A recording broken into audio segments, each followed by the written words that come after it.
Alors bonjour à tous les traders. Une facette qu'on a ajoutée dernièrement à notre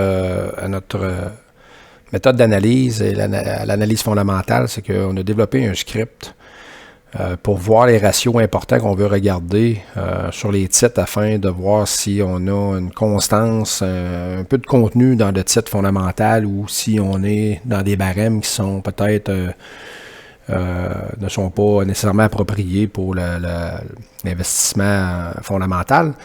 Alors ici, ce qu'on peut voir, c'est que si on fait la sélection d'un titre, on va voir apparaître un tableau rapidement qui nous donne les données qu'on veut voir.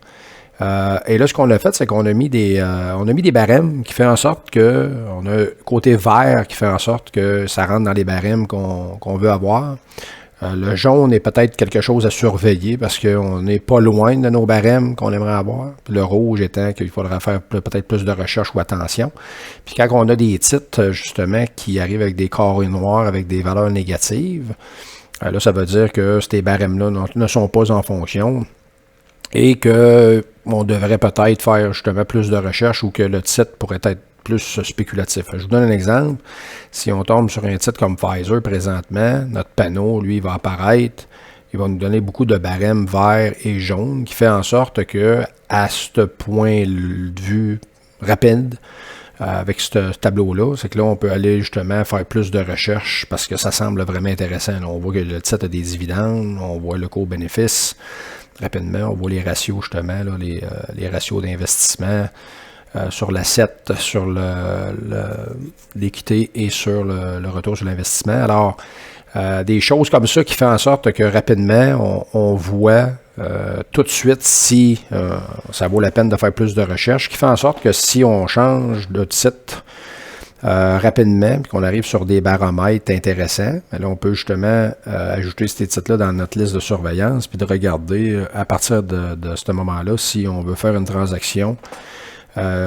Puis il reste juste ensuite de ça à regarder le niveau technique qui fait en sorte que ça va beaucoup plus rapidement pour faire notre analyse. Ça va sauver énormément d'erreurs. Puis depuis qu'on utilise ces baromètres-là, c'est quelque chose qui est devenu là, vraiment essentiel parce que on n'est pas aussi efficace quand on ne l'a pas. Puis on est obligé d'aller voir plusieurs autres pages, aller voir sur les sites web pour aller trouver là, ces informations-là qui font en sorte que des fois, on cherche des choses pour rien, pour finalement trouver que le titre n'est pas intéressant quand on peut l'avoir rapidement comme ça ici. Puis là, à partir de quand on trouve un titre, justement, qu'il l'est, là, on peut justement faire plus de recherches et éviter justement des erreurs puis de maximiser les opportunités dans le marché. On se sent vraiment handicapé là, quand on ne l'a pas parce que c'est un des analyses. Là, vous voyez, j'ai plusieurs tableaux ici en haut. C'est un des analyses que je vais voir tout de suite en partant quand je trouve un titre parce que je veux savoir s'il y a un contenu fondamental en partant. Puis là, ensuite de ça, ben, je veux voir si, du côté technique, ensuite de ça, le mouvement de prix, le momentum, y a-t-il quelque chose qui se passe d'intéressant? Là, on est du bon côté de la transaction. Donc, c'est une nouveauté qu'on a ajoutée justement à notre formation, à notre système d'analyse. Alors, si vous êtes intéressé à voir ce que c'est, vous pouvez aller voir sur notre site web cobaltinvestissement.com, cobaltinvestissement avec un s.com.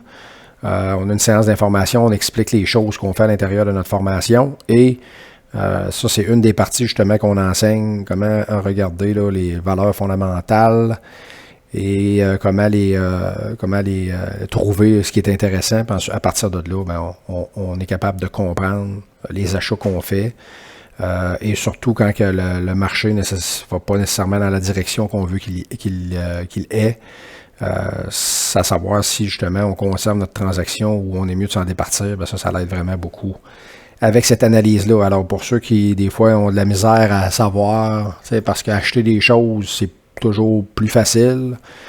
C'est toujours de vendre, surtout vendre quand ça ne fonctionne pas. C'est quoi qu'on garde, c'est quoi qu'on devrait liquider.